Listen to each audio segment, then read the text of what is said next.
Hello my dear students, good morning to all of you.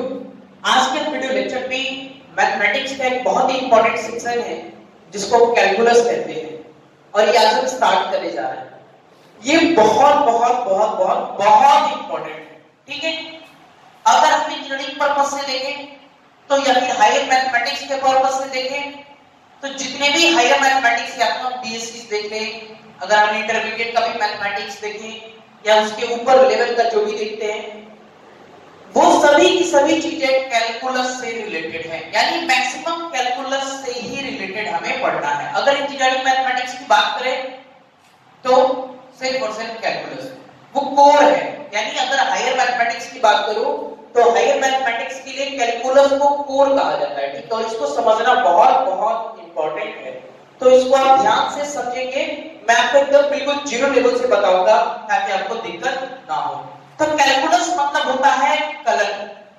अब kiln तो समझ में नहीं आ रहा होगा, कलन मतलब क्या होता है, तो चलिए इसका हम थोड़ा हिंदी देखते हैं। एक्चुअल में अगर इसका हिंदी देखें तो कैलकुलस का हिंदी होता है गणना करना। क्या होता है? गणना करना, यानी कैलकुलेशन, ठीक है। ये चीजें होती है। हम इसमें पढ़ते क्या है, ये मैथमेटिक्स का कैसा सेक्शन है, इसमें हम पढ़ते हैं द मैथमेटिक्स ऑफ चेंजेस, यानी बदलाव, परिवर्तन, इन सभी को हम इसमें मेंशन करके पढ़ते हैं।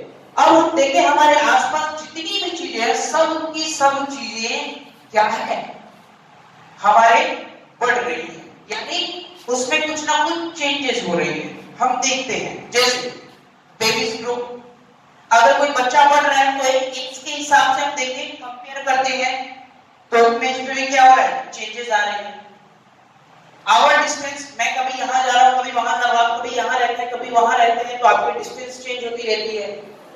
हमारा बैंक बैलेंस, यानी इसमें हमारा पैसा बढ़ता रहता है या घटता रहेगा। फेसबुक फ्रेंड्स, ये भी यानी नंबर ऑफ पीपल्स के अकॉर्डिंग, यानी नंबर ऑफ पीपल्स के रेट में हमारा क्या होता है, फेसबुक फ्रेंड्स भी क्या होते हैं, चेंज होते रहते हैं।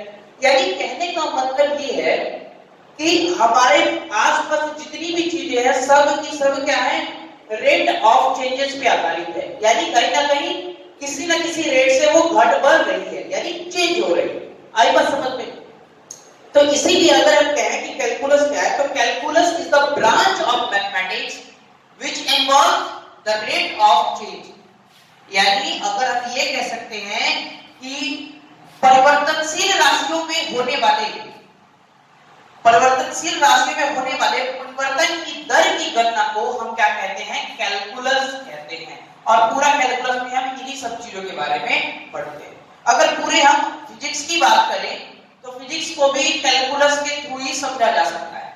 ये वहां भी बहुत ही इंपॉर्टेंट रोल अदा करता है, ठीक है। अब बात करते हैं कैलकुलस के आगे कि कैलकुलस में जब हम रेट ऑफ चेंज करते हैं तो कहीं ना कहीं कुछ ना कुछ क्या होता है, हमारा एक रेफरेंस पॉइंट होना चाहिए जिसके अकॉर्डिंग वो चीजें चेंज हो रही है।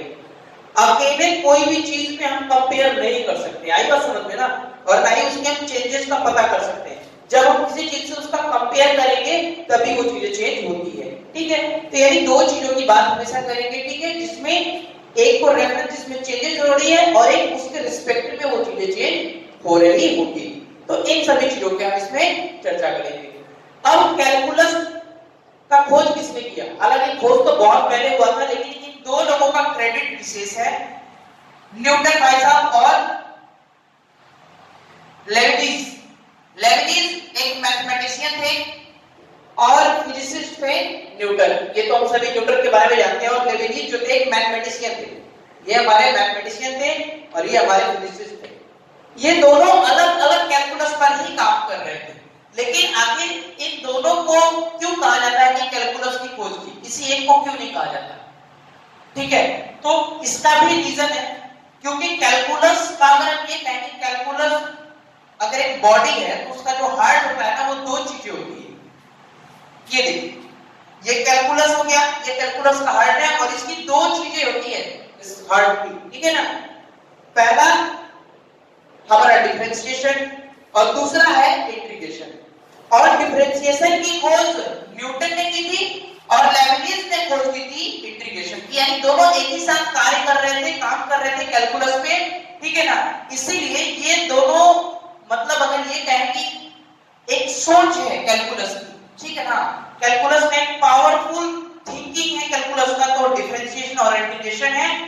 इसलिए इन दोनों को ही प्रायोरिटी दिया जाता है कि कैलकुलस में इन दोनों का बहुत बड़ा योगदान है, यानी न्यूटन और लेबनिज के थ्रू ही कैलकुलस को बनाया गया है।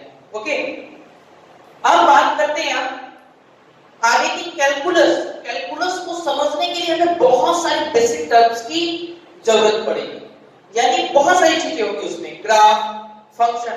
फंक्शन तो इनकेस ये कह सकते हैं कि कैलकुलस की आत्मा है, soul of calculus is function. अगर फंक्शन नहीं हो तो हम समझ ही नहीं सकते, यानी फंक्शन आना बहुत जरूरी। तो हम पूरे बेसिक टर्मिनोलॉजी के साथ पढ़ेंगे, पहले फंक्शन देखेंगे, जितनी भी चीजें रिक्वायरमेंट होगी कैलकुलस को सीखने के लिए हम उन सभी चीजों को पूरे बेसिक की कॉन्सेप्ट से हायर लेवल तक लेकर चलेंगे। ठीक है, तो ये कुछ बेसिक आज हमारा इंट्रोडक्शन लेक्चर था कैलकुलस के बारे में। तो आप शायद आपको थोड़ा बहुत आइडिया हो गया होगा कि कैलकुलस हम क्या है।